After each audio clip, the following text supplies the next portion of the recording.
Hello out to all you wonderful people. This is Andre, the Game I Dig. I thank you once again for lending me your time and your ear, listening into another Gamer's Thoughts discussion. And this, I'm going to be asking a question. Now, I'm asking this question because personally, I've never found myself to have trouble with these water dungeons from the Legend of Zelda. But I've seen that a lot of people have, and there's no shame in that. None whatsoever. I'm never going to say there's any shame in that because everybody's adjusted to different things.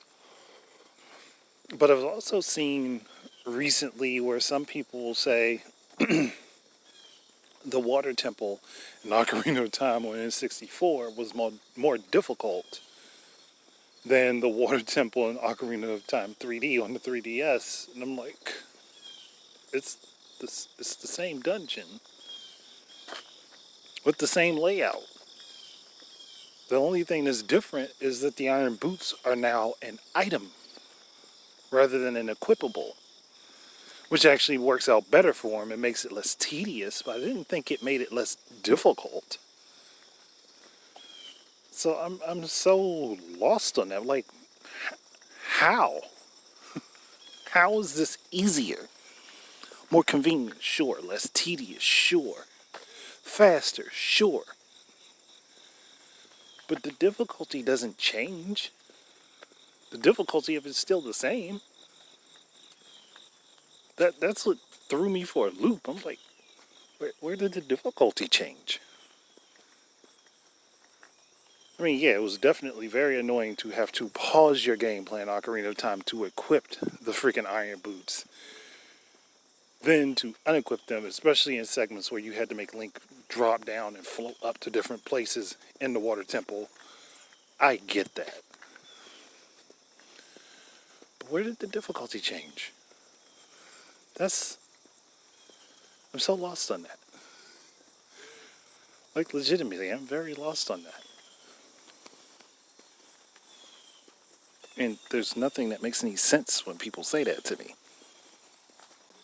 Not that they are specifically saying it to me, it's just something I'm noticing floating around is all. So I sit here questioning, like, was this really that difficult? Was it really that hard? Because I honestly didn't find it difficult at all on the N64. Outside of my first attempt at playing it, that was because it was unknown to me. But once I had beaten it once, every subsequent time I played Ocarina of Time and got to that point, I blew through that temple. So I always question, how did people find this to be difficult? Like, what made this so difficult to everybody? I'm still very unsure of that. Like, what made this so difficult? What made it so hard? What made it so confusing? I have no answers for that. And then I'm saying, there are people who will say that this temple multiple times has been a struggle for them. And the only thing I can think of is just maybe that I'm good with navigation, which makes it easier for me. Possibly. I'm generally very decent at navigating in real life, so I guess that translates well into a video game. Maybe. That would make sense, I guess. But outside of that, I mean,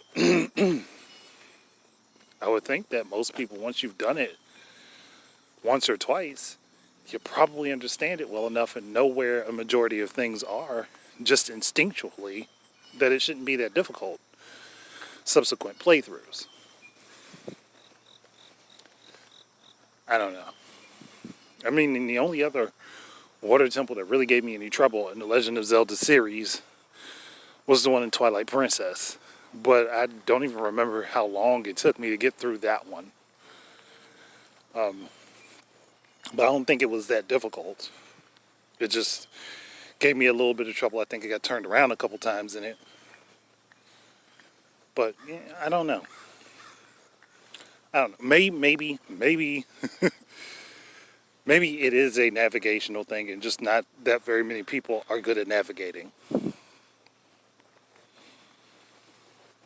I mean, because we do, especially nowadays, use tools to navigate for us. So I guess that kind of can get it a little bit. Unless maybe I'm wrong and there's somebody else who's played these games and had trouble in those areas.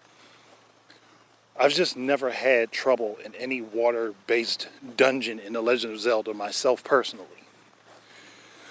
But I've also never beat the first or the second game, so I can't say I've never had trouble in, well, I can say I've never had trouble in those because I never beat them. Just something I want to do one of these days. I gotta go back and play those and beat them. Might have to dig out my GameCube and throw in my Zelda collection so I can go ahead and knock those two out. I've never had issues with those temples in Zelda. So it just stands as odd to me. And I know somebody's got to be like, well, maybe, Andre, you're just good at it. I know that somebody's got to be irritated with me questioning this. It's just an innate thing. I think somebody's got to be irritated. But I'm legitimately curious. Hopefully I don't wait a week to post this one to YouTube like with many of my other discussions, gamers thoughts discussions, where I've recorded several of them and then waited in them one day out of a week on YouTube, just posted all of them. But if anybody's got anything to say, whether it be on YouTube in the comments or on Anchor, if you're going to do a voice message, I am definitely interested in hearing about other people's difficulty with the water temples. I've just never personally had a whole lot of struggle with them myself, but I can understand if other people, well, I can understand if other people have, but I don't always understand why other people have. Okay, and I'm trying so hard not to sound like I'm some sort of gaming elitist at the moment. I don't think I was successful at that.